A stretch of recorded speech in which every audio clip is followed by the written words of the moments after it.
ആലിബാബയും 40 കള്ളന്മാരും എന്ന കഥ കേട്ടിട്ടുള്ളവർ അതിലൊരു വാചകം മറക്കാനിടയില്ല. ഓപ്പൺ സെസമേ എന്നുള്ളൊരു വാചകമാണ് അതിൽ ആലിബാബയും 40 കള്ളന്മാരിലും അവർ പറയുന്നത്. ആ ഗുഹാമുഖത്തേക്ക് ചെന്ന് ആ ഗുഹയുടെ ഒരു രഹസ്യ വാതിൽ തുറക്കാൻ വേണ്ടിയുള്ള ഒരു മന്ത്രം എന്ന നിലയ്ക്ക് അവർ ചൊല്ലുന്നത് ഓപ്പൺ സെസമേ. ഈ സെസമേ എന്നുള്ള വാക്ക് കേട്ടവർക്ക് ഇപ്പൊ കാര്യം പിടികിട്ടി കാണും. സെസമേ എന്നുള്ളത് മറ്റൊന്നുമല്ല, മലയാളികൾക്ക് എല്ലാവർക്കും എള്ള് എന്ന പേരിൽ സുപരിചിതമായ ഒരു വസ്തുവാണ്, ഒരു പദാർത്ഥം. നമസ്കാരം, ഡയബറ്റിക് കെയർ ഇന്ത്യയുടെ ഈ ഒരു പതിപ്പിലേക്ക് എല്ലാവർക്കും സ്വാഗതം. അപ്പോൾ ഈ എള്ള്, അതിനെക്കുറിച്ച് എന്തിനാ ഇന്ന് പറയാൻ ആഗ്രഹിക്കുന്നത് എന്നും കൂടി ഞാൻ പറയാം. കഴിഞ്ഞ ഒരു എപ്പിസോഡിൽ ഞാൻ പാലിനെ കുറിച്ച് വളരെ വിപരീതമായിട്ട് പറഞ്ഞു എന്ന് ചിലർ കമൻ്റ് ഇട്ടുണ്ടായിരുന്നു. ഞാൻ അല്ലെങ്കിലും ഒരു പാൽ വിരോധി തന്നെയാണ്, സംശയമില്ല. മുതിർന്നവർക്ക് പശുവിൻ പാലോ അല്ലെങ്കിൽ മൃഗപാലുകളൊന്നും തന്നെ ആവശ്യമില്ല, അനാവശ്യം മാത്രമല്ല അപകടം കൂടിയാണ് എന്നുള്ളൊരു പക്ഷക്കാരനാണ് ഞാൻ. അതിന് എൻ്റെതായ കാരണങ്ങൾ, വ്യക്തമായ കാരണങ്ങളുണ്ട്, ശാസ്ത്രീയമായ കാര്യങ്ങളുണ്ട്, അതവിടെ നിൽക്കട്ടെ. അപ്പോൾ ഈ പാല് കുടിക്കാൻ പാടില്ലാത്തവർക്ക് കാൽഷ്യം കിട്ടണം എന്നുണ്ടെങ്കിൽ വേറെ എന്തൊക്കെയാ സോഴ്സസ്? ഇപ്പൊ പാലും പാലുൽപ്പന്നങ്ങളാണല്ലോ കാൽഷ്യത്തിന്റെ ഏറ്റവും പ്രധാനപ്പെട്ട ഉറവിടങ്ങൾ. അല്ലെങ്കിൽ പിന്നെ ചില മത്സ്യങ്ങളിലേക്ക് മാറണം. അപ്പോൾ വെജിറ്റേറിയൻസിന് പ്രശ്നവും, അല്ലെങ്കിൽ വീഗൻസ് എന്ന് പറയുന്ന ഒരു കൂട്ടരുണ്ട് ഇപ്പം. അതായത് അവർ പാലോ പാലുൽപ്പന്നങ്ങളോ അല്ലാതെ മൃഗങ്ങളിൽ നിന്ന് എടുക്കുന്ന യാതൊരു തരത്തിലുള്ള ഉൽപ്പന്നങ്ങളും കഴിക്കില്ല. അവർക്കപ്പോൾ കാൽഷ്യം കിട്ടാൻ എന്താ ഒരു മാർഗം? അതിനൊരു മാർഗമാണ് എള്ള്. എള്ളിന്റെ പല പല പല പല ഭക്ഷണ പദാർത്ഥങ്ങളും നമുക്ക് സുപരിചിതമാണ്. അപ്പം ഞാൻ അതിന്റെ പാചകവിധികളെ കുറിച്ച് ഒന്നും ഞാൻ പറയാൻ ഞാൻ ആളല്ല. പക്ഷെ എള്ളിന്റെ ഗുണങ്ങളെക്കുറിച്ചും അതിന്റെ ചരിത്രത്തെക്കുറിച്ചും നമ്മൾ അറിഞ്ഞിരിക്കണം. എന്നാലേ അതിന്റെ പോഷകമൂല്യവും അതിന്റെ പ്രാധാന്യവും ഇപ്പം എത്രത്തോളം പ്രധാനപ്പെട്ടതാണെന്നുള്ളത് നമുക്ക് മനസ്സിലാവുള്ളൂ. അതിൽ ഏറ്റവും രസകരമായിട്ടുള്ളൊരു വസ്തുത, മനുഷ്യരാശിക്ക് അറിയാവുന്ന അല്ലെങ്കിൽ മനുഷ്യരാശിയുടെ ചരിത്രത്തിൽ ഏറ്റവും പഴക്കം ചെന്ന ഒരു ഓയിൽ സീഡ് ഏതാണെന്ന് ചോദിച്ചാൽ, അതായത് എണ്ണ ഉൽപ്പാദിപ്പിക്കുന്ന ഒരു കുരു, എണ്ണക്കുരു ഏതാണെന്ന് ചോദിച്ചാൽ അത് എള്ളാണ്, മറ്റൊന്നുമല്ല. നമ്മൾ മലയാളികൾ വിചാരിക്കുക അതെന്തോ തേങ്ങ കൊപ്രയാണെന്ന്. No, wrong. 3000, 4000, 5000 വർഷം മുമ്പേ മുതൽ എണ്ണ ഉൽപ്പാദിപ്പിക്കാൻ ഏറ്റവും കൂടുതൽ ഉപയോഗിക്കപ്പെട്ട ഒരു കുരു അല്ലെങ്കിൽ ഒരു സസ്യം സെസമേ, അതായത് എള്ള് ആണ്. എള്ള് എന്ന ഇന്നും നമ്മുടെ രാജ്യത്ത് വളരെ സർവ്വസാധാരണമായിട്ട് ഉപയോഗിക്കുന്ന ഒരു ഭക്ഷ്യവസ്തുവാണ്. ഉത്തരേന്ത്യയിലേക്ക് പോയാൽ, കേരളം വിട്ട് പല സംസ്ഥാനങ്ങൾ, കേരളത്തിൽ എള്ളെണ്ണ ഉപയോഗിക്കുന്ന ഒരുപാട് പേരുണ്ട്. പക്ഷെ ഉത്തരേന്ത്യയിലേക്ക് സർവ്വസാധാരണമായിട്ട് ഉപയോഗിക്കുന്ന ഒരു എണ്ണയാണ് എള്ളെണ്ണ. എള്ളെണ്ണയ്ക്ക് പക്ഷേ ചില പ്രശ്നങ്ങളുണ്ട്. ഇപ്പൊ US ആണെങ്കിൽ എള്ളെണ്ണ വലിയ അലർജി ഉണ്ടാക്കുന്ന, അത് പാശ്ചാത്യ രാജ്യങ്ങളിൽ അലർജി ഉണ്ടാക്കുന്ന ഏറ്റവും പ്രധാനപ്പെട്ട കാരണങ്ങളിൽ ഒന്നായിട്ട് എള്ളിനെ അവർ പറയുന്നുണ്ട്. പക്ഷെ നമ്മുടെ രാജ്യക്കാർക്ക് എള്ള് ഇല്ലാണ്ട് ഒരു ജീവിതത്തെക്കുറിച്ച് സങ്കല്പിക്കാൻ പോലും സാധ്യമല്ല. കാൽഷ്യത്തിന്റെ അത്യുഗ്രനായിട്ടുള്ള ഒരു ഉറവിടമാണ് എള്ള്. വെജിറ്റേറിയൻ സോഴ്സസ് ഓഫ് കാൽഷ്യം എന്ന് നിങ്ങളൊന്ന് ഗൂഗിൾ സെർച്ച് ചെയ്താൽ അതിൽ കാണാം സെസമേ സീഡ്സ്.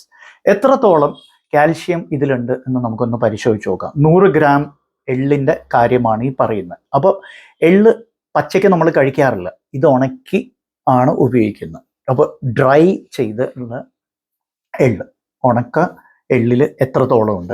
ഏതാണ്ട് കാൽഷ്യത്തിൻ്റെ ഉറവിടം എന്ന് പറഞ്ഞാൽ extremely high source of calcium and around 75% of നമ്മുടെ ഡയറ്ററി വാല്യൂ ഇതിൽ അവൈലബിൾ ആണ്.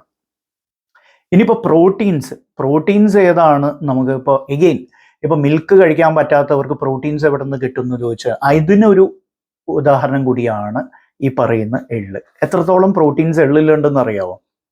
ദാറ്റ് ഈസ് അറൌണ്ട് 18% ആണ് പ്രോട്ടീൻസ് ഇതിൻ്റെ കണ്ടന്റ് പറയുന്നത്. 100 ഗ്രാം എള്ള് എടുത്താൽ അതിൽ ഏതാണ്ട് 18 ഗ്രാം പ്രോട്ടീൻസ് നമുക്ക് കിട്ടും. അപ്പോൾ അവിടെ വേറൊരു ചോദ്യം ഉയരും, ഫാറ്റ്സ് വളരെ കൂടുതലല്ലേ, വണ്ണം വയ്ക്കാൻ സാധ്യതയില്ല എന്നുള്ളത്. ഫാറ്റ്സിൻ്റെ composition is very interesting here. Saturated fats വളരെ കുറവാണ് എള്ളിൽ. എള്ള് എണ്ണയാക്കിയതിൻ്റെ കാര്യമല്ല ഈ പറയുന്നത്, എള്ളായിട്ടാണ് പറയുന്നത്. ബിക്കോസ് എണ്ണയിൽ ഫൈബറും ഇല്ല, എള്ളിൽ ഒരുപാട് ഫൈബർ ഉണ്ട്. Will come to that. അപ്പോൾ ഫാറ്റ് എത്രത്തോളം ഉണ്ട് ഇതിൽ? Fat, saturated fats very small percentage. മൊത്തം 50% ആണ് ഈ എള്ളിൽ ഉള്ള ഫാറ്റ്. അതിൻ്റെ ആകെ ഒരു ചെറിയ 5 മുതൽ 6 ഗ്രാം വരെ മാത്രമേ ഉള്ളൂ. അപ്പോൾ 100 ഗ്രാമിൽ ഏതാണ്ട് 5 അല്ലെങ്കിൽ 6 ഗ്രാം മാത്രമേ ഉള്ളൂ സാച്ചുറേറ്റഡ് ഫാറ്റ്സ്. ബാക്കിയൊക്കെ മോണോ അൺസാച്ചുറേറ്റഡും പോളി അൺസാച്ചുറേറ്റഡ് ഫാറ്റ്സും ആണ്. അപ്പോൾ അതാണ് ബഹുഭൂരിപക്ഷവും. ഏതാണ്ട് 40-45% ഈ പറയുന്ന 40 to 45 ഗ്രാംസ് ഏതാണ്ട് ഈ പറയുന്ന മോണോ അൺസാച്ചുറേറ്റഡും പോളി അൺസാച്ചുറേറ്റഡ് ഫാറ്റ്സും ആണ്. ഇനിയിപ്പോൾ ഫൈബറിലേക്ക് വരാം. ഫൈബർ കണ്ടന്റും വളരെ കൂടുതലാണ് ഇതിൽ. 100 ഗ്രാം എള്ളിൽ ഏതാണ്ട് 10 മുതൽ 12 ഗ്രാം വരെ ഫൈബർ ഉണ്ട്. എണ്ണയുടെ കാര്യമല്ല ഈ പറയുന്നത് കേട്ടോ, എള്ളിൻ്റെ കാര്യമാണ് പറയുന്നത്. So that is a very huge content. അപ്പോൾ fibre, protein, excellent source of mono unsaturated and poly unsaturated fat, calcium, iron, magnesium എന്നീ എലിമെന്റ്സ് ഇവയെല്ലാം അടങ്ങിയിട്ടുള്ള ഒരു അത്യുഗ്രൻ സാധനം തന്നെയാണ് നമ്മുടെ പുരാതനമായ ഈ എള്ള് എന്ന് പറയുന്ന സാധനം. ഇനി എള്ള് എങ്ങനെ പാചകം ചെയ്യണം എന്നുള്ളതിനെക്കുറിച്ച് നിങ്ങൾക്ക് ഐ എം ഷുവർ, പ്രത്യേകിച്ച് എള്ളുമായിട്ട് സമ്പർക്കം പുലർത്തുന്നു, ഞാൻ അത്രയും അതിൽ എക്സ്പോസ്ഡ് അല്ല. എനിക്ക് എള്ളുണ്ട ഇഷ്ടമാണ്, ഇടയ്ക്കിടയ്ക്ക് കഴിക്കാൻ, അത്രേ ഉള്ളൂ.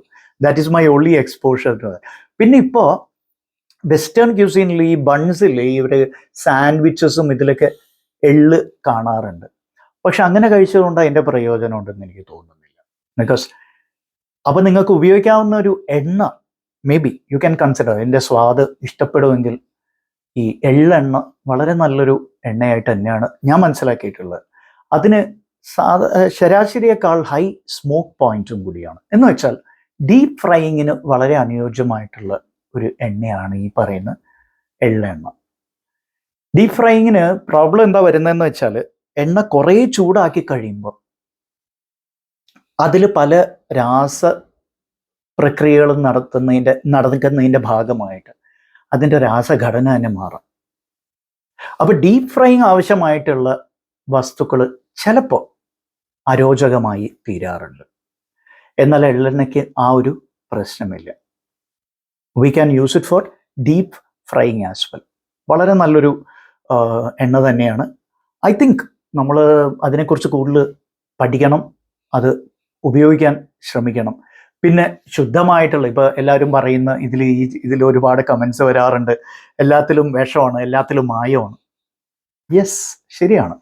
So if you can get it, may be you should try it. And ഭക്ഷണത്തിൻ്റെ ഒരു ഭാഗമാക്കി മാറ്റാവുന്ന, എസ്പെഷ്യലി കാൽഷ്യം കണ്ടന്റിൻ്റെയും അതിൻ്റെ പ്രോട്ടീൻ കണ്ടന്റിൻ്റെയും ഈ പറയുന്ന യൂസ്ഫുൾ ഹെൽത്തി ഫാറ്റ്സിൻ്റെ കണ്ടന്റിൻ്റെയും അടിസ്ഥാനത്തിൽ ഉപയോഗിക്കാവുന്ന ഒരു സാധനമാണ് നമ്മുടെ എള്ള്. Thanks for watching. ഇഷ്ടപ്പെട്ടുവെങ്കിൽ like, share and comment. Bye by.